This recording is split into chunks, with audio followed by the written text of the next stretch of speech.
Et salut à tous les amis, c'est CryptoPartage, c'est un plaisir de vous retrouver pour cette vidéo d'analyse du 25 novembre 2021. J'espère que vous portez tous très bien du côté de la map crypto. On a enfin un petit peu de mouvement haussier sur le BTC, 57 500 $ au moment où je tourne la vidéo.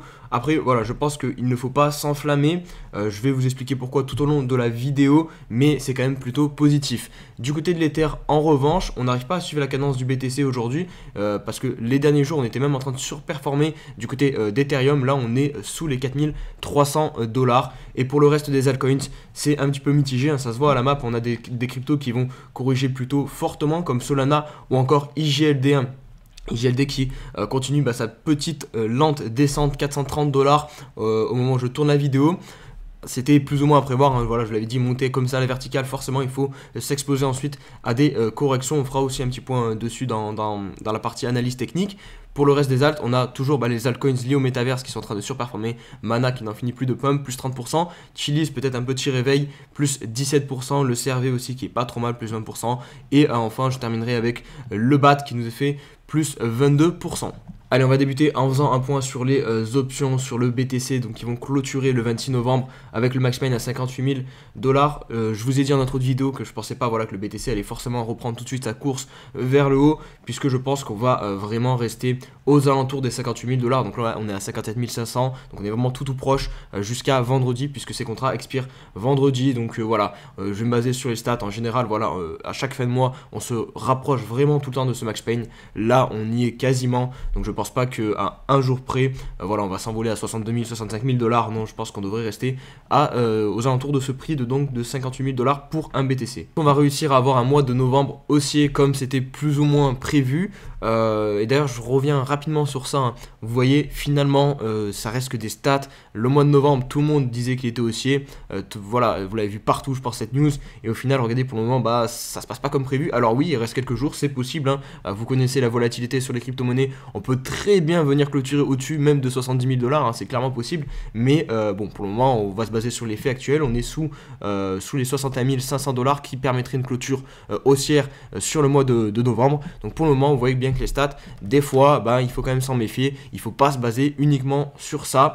De toute façon, c'est toujours pareil. Si jamais blanc ou noir, votre analyse, vous devez prendre plusieurs paramètres en compte et vous créer un plan et par contre vous y tenir. Quelques news, notamment celle-ci qui est très importante puisque c'est la grosse marque, donc Adidas, qui vient de signer un partenariat avec la plateforme d'échange Coinbase, hein. C'est un partenariat plus ou moins étrange, hein, si je puis dire, mais encore une fois, ça démontre tout l'attrait qu'a actuellement les crypto-monnaies, puisque là, pour le coup, Coinbase qui réussit à attirer une des plus grosses marques dans le monde, Adidas, une marque de vêtements, donc ça prouve vraiment que tout le monde est actuellement touché par ce phénomène des crypto-monnaies. Grégory Raymond qui nous partage qu'une crypto soutenue par le réalisateur, donc Claude Lelouch, sera lancée début 2022 pour financer de nouveaux films. Alors la crypto s'appellera le Clapcoin, possiblement via une ICO, donc qui pourrait avoir pour objectif de récolter 2 à 8 millions d'euros, pas de dollars. Partenariat tech avec Exaion, donc la filiale blockchain de EDF qui est impliquée dans Tezos. Un autre partenariat des plus étranges, et celui-là il est encore plus étrange que celui de Coinbase et Adidas, je pense. Alors c'est la crypto, ou plutôt je devrais dire le shitcoin Floki Inu qui devient partenaire de Naples. Donc vous verrez ce symbole sur les maillots de Naples, hein, le Napoli, donc qui est une des plus grosses équipes de football italienne. Donc ça, pour le coup, j'ai du mal vraiment à comprendre comment à Naples on peut accepter une telle chose. Alors voilà, je vais peut-être passer pour un vieux con, mais quand même, un shitcoin à ce point, le floquer sur son maillot, je sais pas quelle valeur on partage. En vrai, je ne me suis pas assez renseigné sur Floki, peut-être que je dis de la merde, mais pour moi, c'est un gros shitcoin et je comprends pas vraiment l'intérêt pour Naples d'accepter ce partenariat, si ce n'est gagner de l'argent et encore parce que voilà, c'est un des plus gros clubs d'Italie, donc je pense qu'ils peuvent attirer de plus beaux de plus beaux sponsors. Donc vraiment j'ai du mal à comprendre ce sponsor et je sais pas si vraiment il va faire du bien à l'écosystème crypto, puisque mettre en avant ce genre de crypto-monnaie, voilà, c'est des shitcoins et on sait comment ça finit, les shitcoins, les courbes des shitcoins. Vous regardez le Shiba, le Dogecoin, c'est des gros pumps, c'est des gros dumps derrière. Donc voilà, je sais pas trop si c'est une bonne news que de mettre en avant ces shitcoins. N'hésitez pas à me dire en commentaire, hein. Je sais que voilà, c'est un sujet qui divise très souvent dans la crypto-monnaie. Moi personnellement, les shitcoins, voilà, je suis pas contre, hein, pour faire de l'argent. On fait de l'argent avec tout maintenant. Donc mais là là vraiment ça prend une ampleur en fait où des novices ou des personnes qui ne connaissent pas la crypto-monnaie vont connaître la crypto-monnaie via Floki Inu, et derrière ça amène à des comportements où ces gens vont potentiellement perdre beaucoup d'argent. Donc c'est ça qui me dérange un petit peu. Quand on est plus ou moins averti et que ça fait longtemps qu'on est dans le monde de la crypto-monnaie, on maîtrise plus ou moins les shitcoins. On sait que voilà, il faut pas balancer des grosses sommes dessus, ou du moins il faut avoir un plan très précis. Mais voilà, là c'est un public qui sera pas forcément averti, donc pour moi ça me dérange un petit peu. Donc n'hésitez pas à me dire en commentaire votre avis. Allez, on se retrouve pour l'analyse du BTC qui est en train de pump actuellement. Regardez, 58 400 $, donc c'est plutôt cool. Je vous l'ai pas dit par contre, mais enfin je vous l'avais peut-être vu passer, on a les marchés US qui sont fermés, les professionnels ne travaillent pas aujourd'hui, et jusqu'à, il me semble qu'il y a juste une petite session vendredi après-midi, mais c'est férié là-bas, donc pour l'instant on n'aura pas les professionnels sur les marchés, donc attention. Donc pour l'analyse technique, en tout cas, pour le moment, le bottom ici à 55 000 et quelques est en train de tenir. On a la divergence ici, qui, je vous en avais parlé, qui s'est mise en place, qui s'est activée. Et pareil sur le daily. Je vais passer tout de suite sur le daily. Voilà, on a la divergence ici. Hop, vous voyez, je vous la redessine. Hop, le cours baisse et ici le RSI ne baisse pas. Donc voilà, on a la divergence qui prouve qu'on avait un ralentissement finalement de cette tendance baissière. Maintenant, pour venir inverser la tendance, vous le savez, il faudra déjà venir récupérer ce point haut aux alentours des 60 000 $. Marqué point haut, marqué point bas, pardon, plus haut que le précédent. Vous connaissez maintenant la chanson, mais voilà, on a un beau double creux, un beau W qui est en train de se dessiner. Maintenant, voilà, il ne faut pas s'enflammer. Vous le savez, la zone des 60 000 $ maintenant va nous faire aussi résistance. Donc voilà, vous allez arriver à un dilemme. Est-ce que vous allez prendre des petits profits à 60 000 $ ou continuer de holder? Ça, c'est vous seul qui pouvez répondre à cette question. Mais voilà, nul doute que la zone des 60 000 $ sera très probablement un peu difficile à passer. Donc voilà, il faudra rester vigilant à l'approche de celle-ci. Je n'ai pas plus de choses à rajouter, je pense. On attend évidemment demain l'expiration des contrats sur le CME pour voir si derrière ça nous libère. Peut-être qu'on va vraiment terminer novembre avec une folle semaine. Et franchement, c'est tout ce que j'espère. Et honnêtement, je serais presque à dire que j'y crois aussi à ce scénario d'une petite hausse pour la dernière semaine de septembre. Au niveau là, des bougies weekly, je viens de le voir, c'est plutôt sympa. On aurait deux belles mèches ici qu'on pourrait faire. Donc ça prouverait qu'on aurait piégé des vendeurs. Donc ça, c'est plutôt cool. Si on réussit à clôturer dans l'état actuellement, et même encore plus haut, ça serait encore mieux. Mais bon, voilà. Je pense que j'ai fait le tour. Aussi là, le RSI, on a cette trend, je vous l'avais partagé. Regardez, on est posé dessus pour le moment. Donc ça ferait sens aussi de s'arrêter ici sur le weekly. Donc voilà, à suivre. Allez, on se retrouve pour l'analyse des altcoins. On va débuter par l'Ether. Vous le voyez, donc on est de retour sur cette ligne de coût très importante des 400 à peu près dollars. Si on prend la plus de clôture, on est à 4400 $. Je pense que c'est celle-ci qui fera office de libération du cours et d'une reprise haussière sur l'Ether. Si on se met sur le daily, on aura cette bougie ici à 4420 $ exactement. Donc je pense qu'une clôture au-dessus, voilà, ça nous sortirait de cette phase corrective sur Ethereum.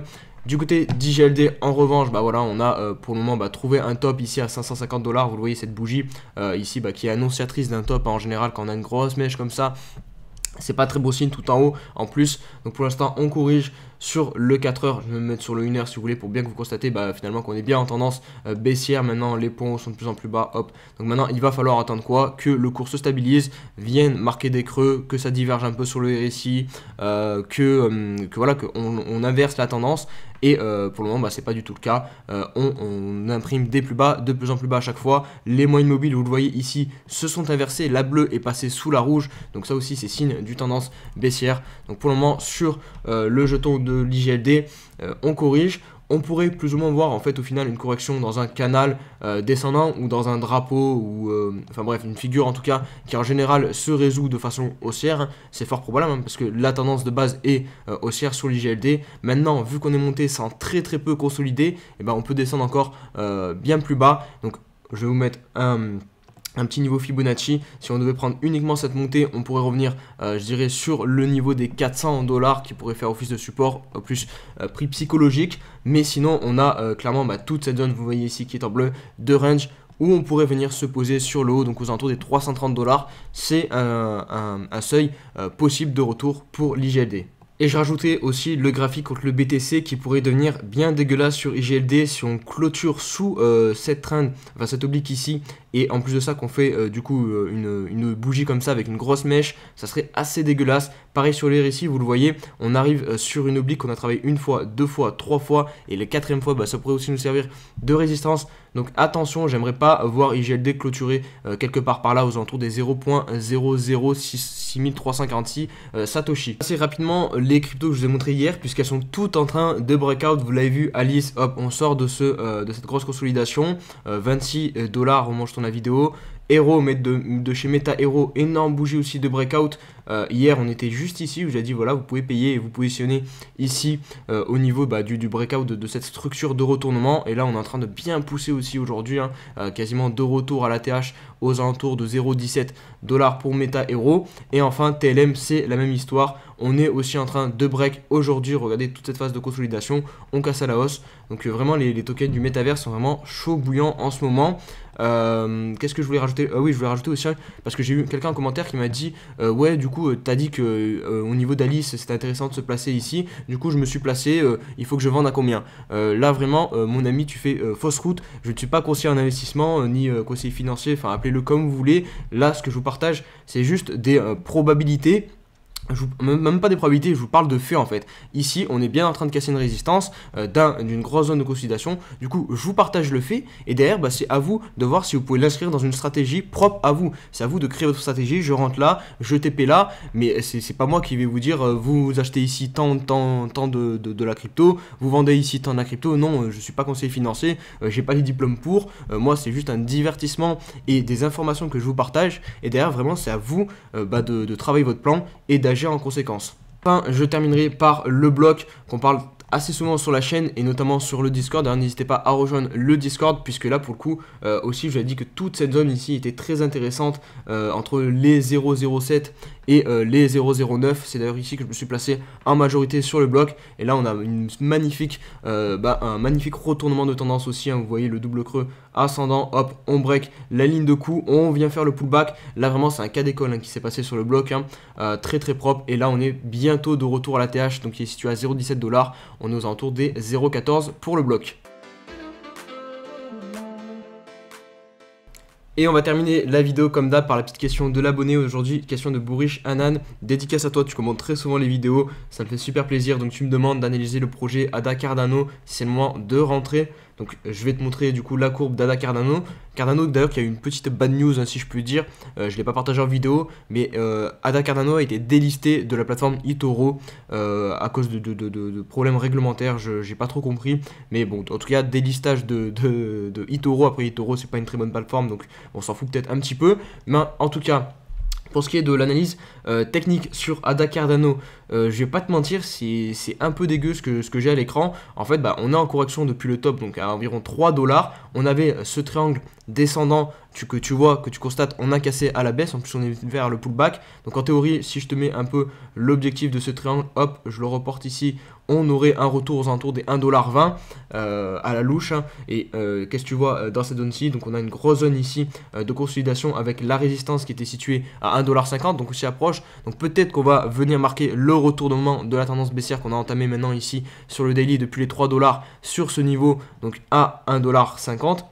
Mais ça, voilà, je peux pas le prévoir, j'ai pas de boule de cristal. Je te dis que là, ici, il y a potentiellement un support. Après, on aura évidemment le niveau à 1 $ symbolique ici, le bas du range. Ça ferait encore une petite baisse, je pense. Ça ferait encore mal, voilà, ça rajouterait 40% de baisse sur ADA Cardano. Mais pour le moment, voilà, je peux pas dire autre chose parce que sur le daily, on diverge même pas encore. Donc il n'y a pas vraiment de signe de retournement de tendance actuellement. Je peux juste te dire que voilà, le niveau des 1,50 $ peut être pertinent, mais voilà, il faudra voir quelque chose comme ça se matérialiser, un changement de tendance, parce que pour le coup, là, ce n'est pas le cas. Je me positionne sur le weekly aussi, ça reste pas mal dégueu. On constate bien la baisse de plusieurs semaines maintenant sur ADA Cardano. Après, par contre, à l'inverse du daily, sur le weekly, on est toujours en tendance haussière. Regarde, hop, les creux sont toujours bien orientés à la hausse. Donc tant qu'on perd pas ce point bas, c'est pas catastrophique. Et d'ailleurs, là, je t'ai mis les retransports Fibonacci et tu constates qu'on est dans la zone